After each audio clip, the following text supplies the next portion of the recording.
it really revolves around Travis Bajan. I think I can beat Artem Morzov. What do you do when somebody's screaming in your face? Hope it upsets everybody. Like, I hope everybody's so upset by it. No, I would never do that. All right, buddy. Good times. We getting killed. Yeah. Slowly but surely. Yeah. Yeah. Well, good to have you up here. Yeah, it's good to be here. Good to be here. Yeah. Good times. We kind of have a lot to talk about. Sure. Yeah. Well, easy day today. Just training and. Right. Yeah. I'm once again King of Canada left-handed. So. Yeah, you came in and kicked ass. Yeah. You beat some of our really good guys. That tournament had some of our really solid dudes. What's the like really like he's like a really standard looking dude. I can't believe I'm forgetting his name right now. Sometimes he's out west, pulls with Matt Mask. He's here a lot. You pulled him. Ali?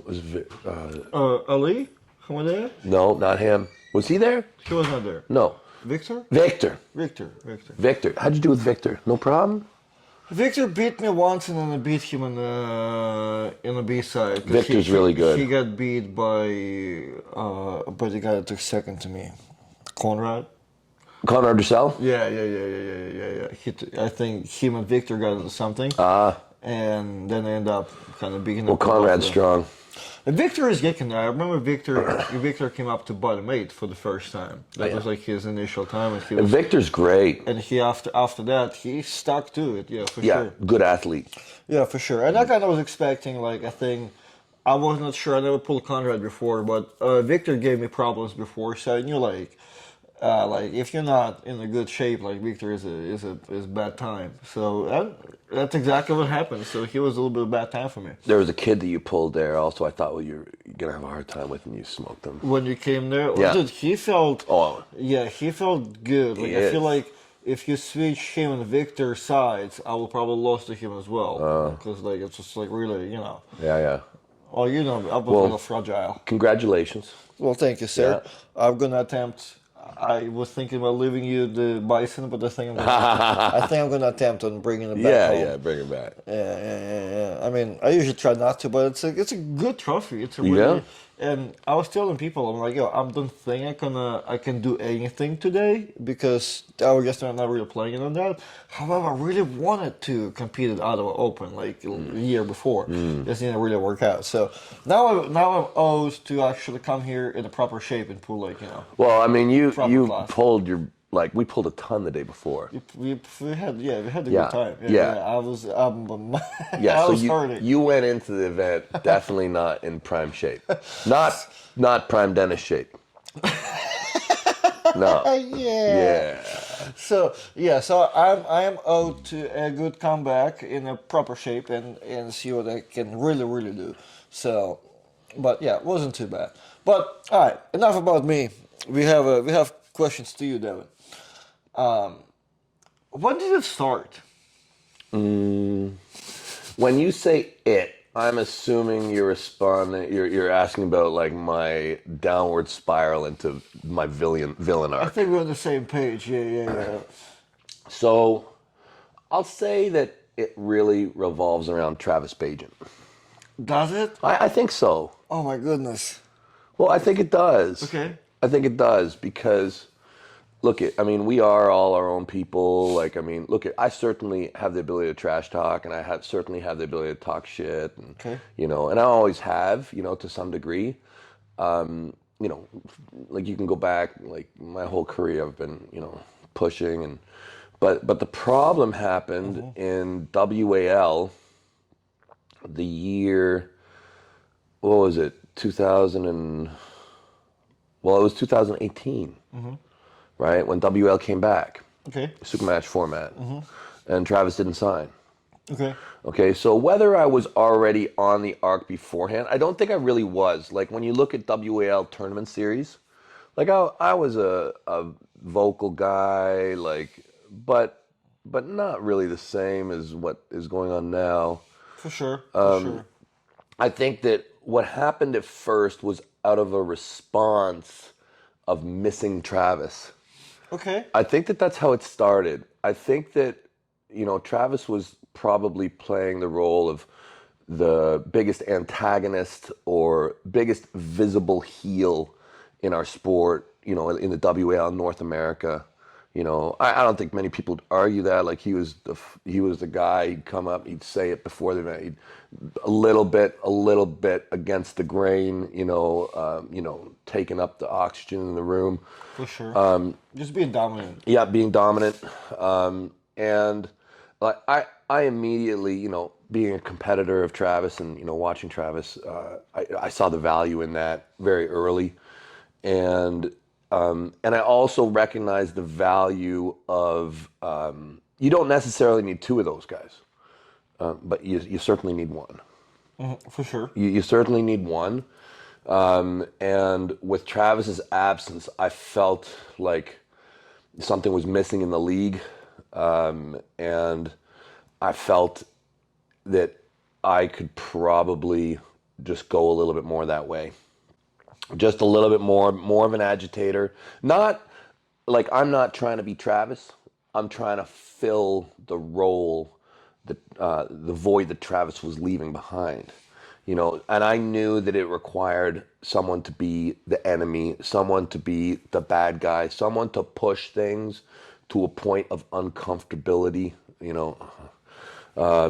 So I started there probably. And what happened was, it compounded, and I started to find my own kind of groove in all of it. I had a lot of fun, just teasing people, talking to people, But I think what was really wild is I started to see the power that it had in terms of actual, like how it translates into performance on the table is one. And the second thing, I saw how fans responded to it, either extremely favorably or extremely negatively. And I started to realize that both were quite good. What was really important, I felt, was I was leaving an impression. And even if it was a bad impression, so long as my arm wrestling is good, really, the behavior, I feel, draws attention to the match, and it compounds your victory. Like, it's one thing to beat somebody, and then it's another thing to, like, mentally, with verbally, attack them throughout, and really just have them basically even quitting before they're physically ready to, like, just because mentally they're so beaten. So, I mean, I guess that's where it started.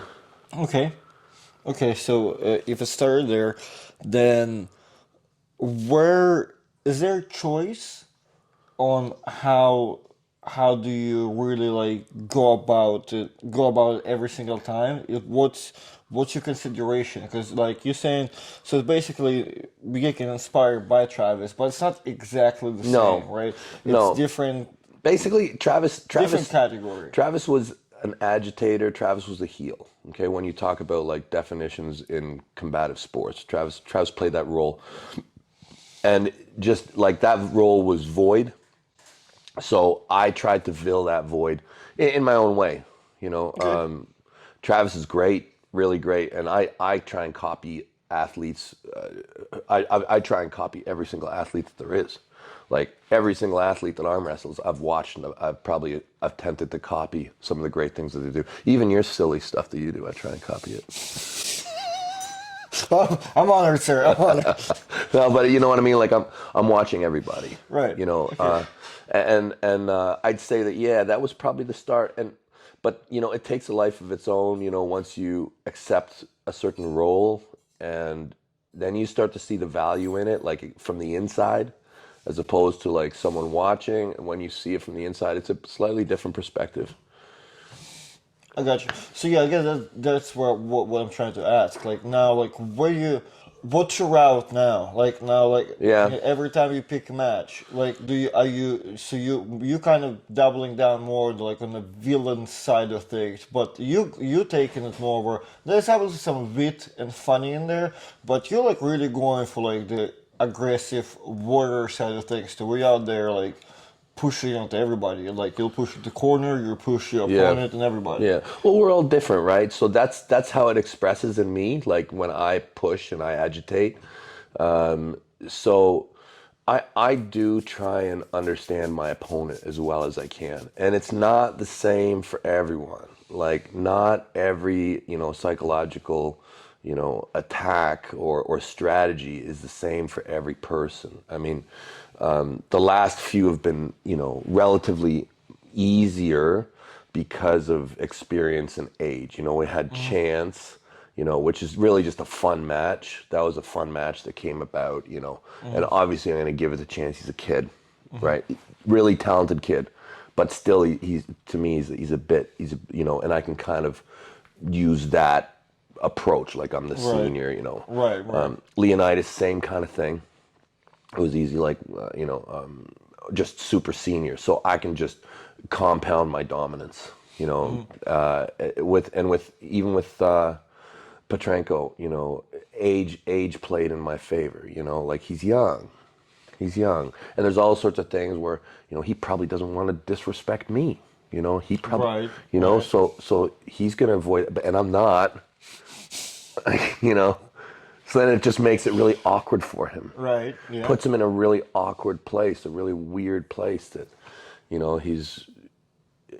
it's difficult for him mentally to deal with that kind of those pressures. But yeah, different persons, different every time. Sometimes people, you can bully them at the right time. Normally, it's not good to bully somebody for a long time because they get strong. You bully someone for 6 years who's already like a world level arm wrestler, they're probably going to hit the weight stack extra hard. So you have to consider timing. But at the end, you can bully some people. Some people you can bully. Some people you can make mad. Some people you can just put a lot of pressure on. Like some people you can just continue to up the pressure, up the pressure, up the pressure, up the stakes. Talk about what it all means. Some people actually, the best thing, and this is actually very common, and a lot of people actually thrive on being the underdog. They thrive on doing things that they aren't supposed to do. If they're only doing things that they don't think that they can do, they rise. It's a very common psychology. And with these people, you just want to give them everything that they're looking for. You want to dull all that for them. You don't want to appear old and weak and fragile and all these things, so that it doesn't make the prize as juicy.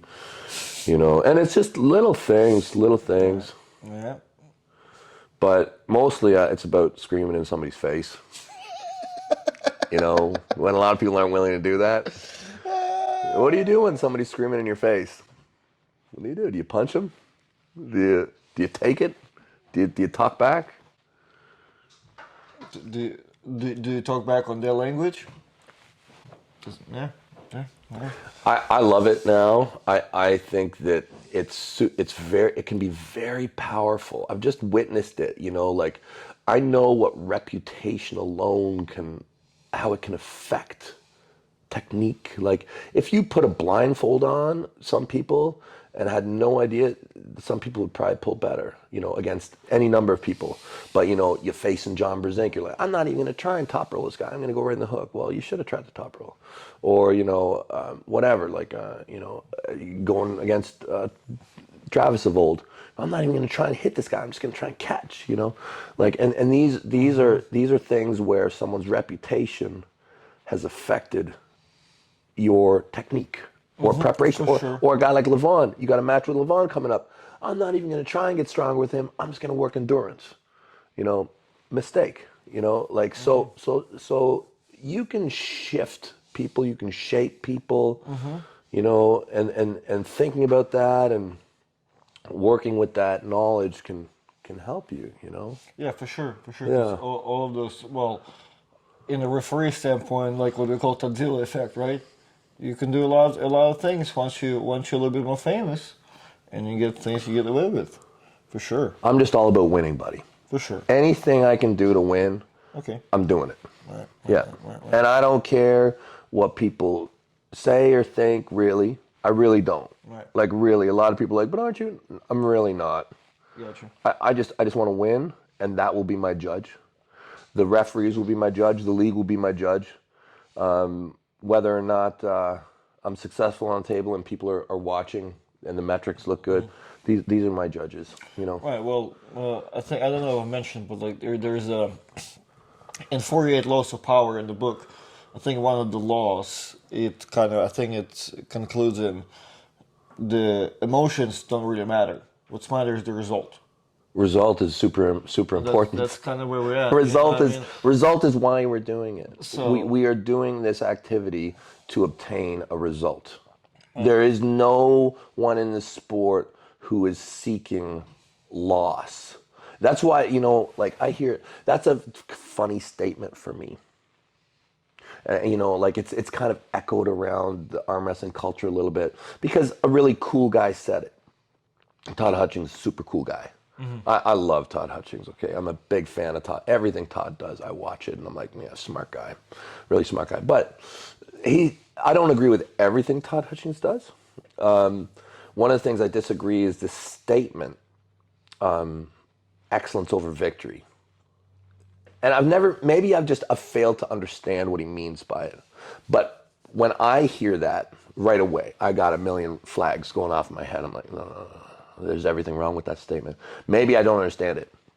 Maybe he needs to explain it to me more thoroughly over some drinks sometime. I don't know, whatever. But I don't understand because to me there is no. I mean, I would have to dig really hard to find something where I won but lost. Like I have to dig hard. Yes, there's lessons in losing and all that, but I'm not seeking that over victory. I'm looking for the victory. Right. Every time. And someone can, say, well, I did, I'm not, my brain doesn't even register what thought that is based off of. Like, I don't get it. Yeah. Well, at the same time, in Todd's defense, I think when he comes around, he realized the statement is victory over excellence. Because just like, he doesn't realize he's technically a top roller. Hold on. What did you say? You said that he does say victory over excellence? No, I'm saying at some point he should come around. And he should. You're right. It's just like he doesn't think he's a top roller. He really is. He's really bad at it. He's just a shitty top roller. Right, that's what I'm saying. So excellence over victory, it's really victory over excellence. It is. Right. It absolutely should be. It should be victory over whatever you want to put in the second thing, like when it comes to... Isn't victory excellence? Yeah. That's what it's about. That's how we're measuring. That's how we're measuring your excellence. Whether you can attain victory, whoever's more excellent will attain the victory. And if that's not the case, then you should reevaluate your sport. Like if you're like, I'm way better of a runner, this guy, and I'm losing in an arm wrestling match because this sport is not excellent. I need to get a sport that's excellent, so I'm going to start running. I can't. If you care about arm wrestling, and then you should measure your excellence by your victories. Yeah. Which Todd collects plenty of. Yeah, he does. And that's why I say it, because I love Todd Hutchings. I love to watch him. I love to listen to him. I think he's a super smart guy. Super smart. So it's just when he says the odd thing that doesn't line up with everything that I believe about him, I'm just very curious. I'm very curious to have that expanded at some point, Right, because, maybe you'll come around. And maybe there's something, because a lot of it is just communication. Right. Yeah. It is an engineering brain versus not an engineering brain. Right. So, yeah. Maybe he's got some long-term strategy that, he's thinking about when he says it. I don't know.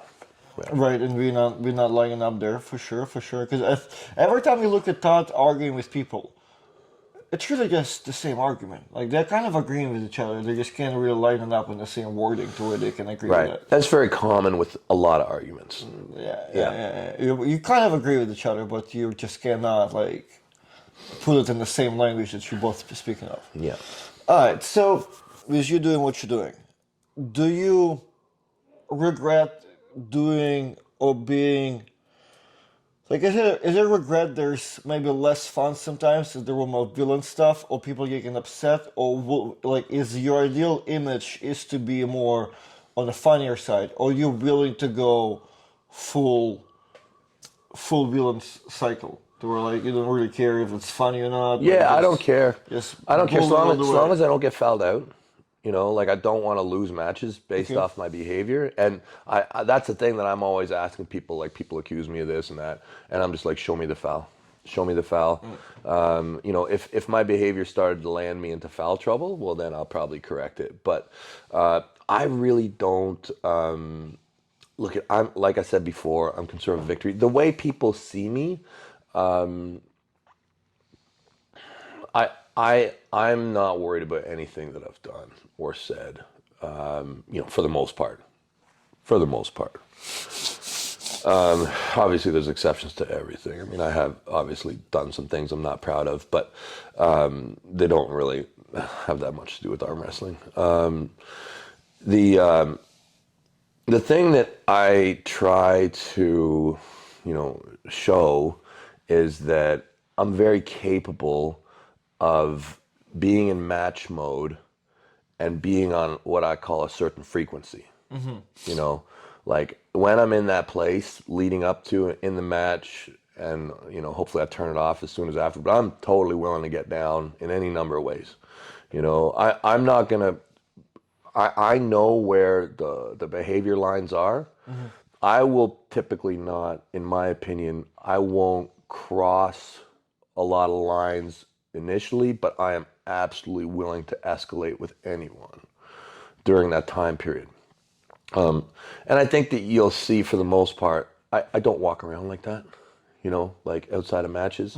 Like I think if you see me like in my life, if you see me at practices, like I'm not really that guy. Right. Like it's something I use for the match. Like I'm there to fight you. Like in my mind, when I compete, it is a fight. It is. We have rules. It's not like war where we're just trying to kill each other. But This is a combat. yeah, it's a combat sport. There's rules. We follow the rules. But I'm there. I'm there to fight you. I'm not there to be sportsmanlike. I'm there to win. I'm not there to make sure that you feel good about it. I'm actually there to make sure that you feel bad about it. Like really, like like my goal is to make you feel terrible about the whole thing. Like I want you to walk away It from was a it. bad idea. Bad idea. Bad idea to challenge me. Bad idea to think you could beat me. Bad idea to even talk about getting on the table with me in that setting. That's what I want. That's what I want to like. That's how I want my competitor to remember me. Like I want the guy to be left with something he will never forget. Like, like I don't want the guy to be like, oh yeah, I arm wrestled Devon. How would that go? Oh, I don't really know. Oh yeah, I think he won. I don't know. No, I want the guy to be like, yeah, this fucking guy fucking raped me on the table for, I could do nothing. I wish I could do something. I felt like a fucking bitch. Like, I could do. I don't even understand what happened. Like that's what I want. That's what I want because this is my measuring stick. This is how I judge the quality of work that I do. Right. You Okay. know, Well, in another hand too, in case if you do lose, it does if your opponent can use that, it also brings a lot to them too, especially if their fans want to see you lose. So your contrast will also it will be so fulfilling to them as well. I believe that my reputation brings forth the best in my competitors. I think that normally when you look at all the guys I face, typically I'm facing the strongest version of them. You know, Right. like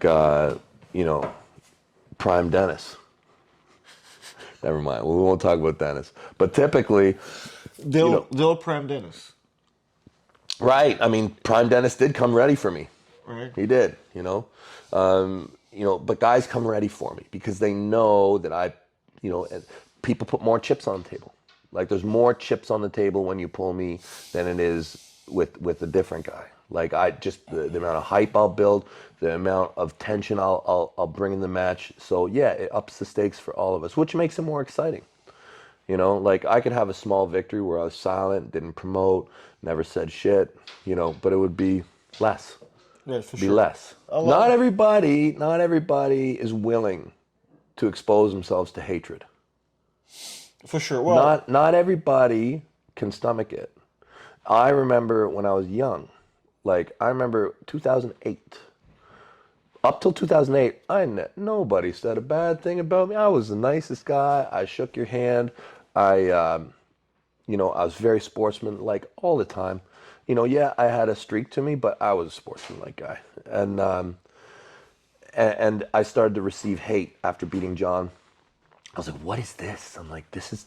I don't understand. This took me a long time. Some people have a very hard time with it, especially like in the promotion world. You get up to a certain size, like you start to get like 100,000 subs or whatever, and there's a percentage of those guys who are following you because they hate you. Mm-hmm. Yeah, but you have to recognize their value. You have to see how important that is to the growth. Like, out of all the people who follow me now, probably, in my opinion, the most beneficial and favorable accounts that I have are the ones who verbally hate me the most. They're the ones that amplify my success the most. They give me direction. They give me something to fight against. They lead me in a way. My haters, in a way, lead me. Mm-hmm. Because they're like, yeah, but you can't do this. They provide me with new challenges. Mm-hmm. You're ducking this. You can't beat this guy. So I'm like, okay, that's the next guy. That's the next guy. Yeah, very important. Makes sense. Some people can't stomach it. Mm-hmm. Some people get a hater and they're like, oh my God, what do I do? How do I make it? No, that's great. Mm-hmm. That is great. That's a great sign. Once you start getting haters, it's typically a good sign. You're doing something right. Well, So I'm doing something really right. Oh, God. Nothing really happens in the warm water. It is really cold, or really hot. Yeah. That's what you want. I think so. All right, well, sir, before we wrap it up, what's going on with your left hand? Yeah. I'm almost disgusted. I don't want to talk about it. It's getting nasty, So it's funny. My left hand missed a lot. It took 6 years off now, but it didn't really take 6 years off. I mean, I still arm wrestled. Like, I didn't lift any weights, but I missed a lot. It's getting caught up in a hurry. My left's getting caught up in a hurry. My left is healthy. It's strong. It's fast. It's not got the same structure as my right hand, but it is nasty. And I think I can beat Artem Morzov. How soon? Anytime. Anytime from today on. Anytime. I think I'll beat him. And it's crazy because I'm not even ranked. Like I'm not in any ranking anywhere on the left hand because I've been absent. But and where's Artem technically is right now? he's one. Number one. He's one. Okay. And I think I can just show up and beat him, which I shouldn't be able to do. I really shouldn't. Like I shouldn't be able to do that. And that's one of the reasons why I'm going to do it. Okay. Do you think will it upset lots of people considering what just happened with, with you and Camille? I hope it upsets everybody. Like I hope everybody's so upset by it. The thing is this whole thing started because Dennis is a dummy. Dennis is a dummy, and it led to me getting a shot at the super heavyweight world title, just like that. Dennis, this whole hammer thing was such a just stupid. Like he's just the way he's handled it. It's just I don't want to get into great detail. It's just stupid, and it put a lot of other people into a difficult position because they're forced to defend an idiot. And when you defend an idiot, well, you're gonna fall in line like with that flag. So Morozov put himself in a position where he's like defending Dennis, like he's defending his stupidity, and well, what that led to is me not stopping and him having to escalate and him stepping up to defend and offering me the match. Engen agrees. There you are. I beat him up. If he had to beat me up, it would have been totally different. If he had to come up on stage and bully me around, I wouldn't have been chasing the title. Mm-hmm. But I beat him. I think everybody knows I beat him. I was manhandle him any way we wanted. Bam, bam, bam, bam. Could do nothing with me. Could do nothing. I get the strap on. Engen puts the strap on. And I've got him. I've got him every way. Engen's freaking out. And Artem's getting all stressed. So they start me at his pin pad. Right? I give him everything you could possibly take on the arm wrestling table. I'm starting at the pin pad. And I bust that wrist open, and I've got him at center table with no wrist. That's a victory. He's going to lose that match. He's going to lose that super match. That night, me, 105. Weighing in 105. Day earlier.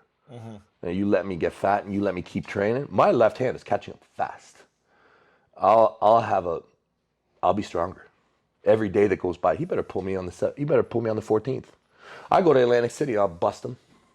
You get a visa on the 14th, I'll crack his wrist back in the after party. I'll fucking crack that wrist. I'll make him look silly.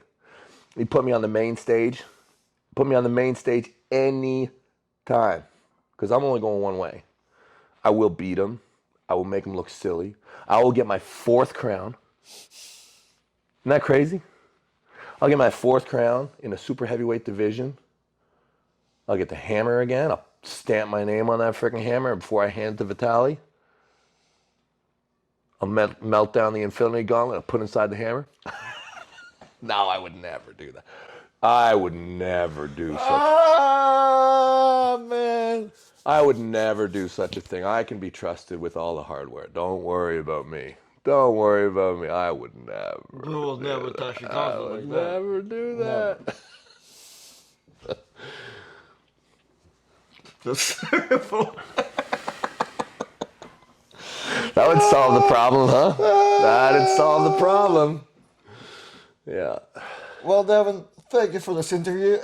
Good times, buddy. Good luck on your left hand. Yeah, thank you. Yeah, great to have you up, man. Good times. Yeah. Yeah. Shout out to Travis Bajan. Yeah, that guy, Travis. So basically, what will Travis do? That's the question. Yeah.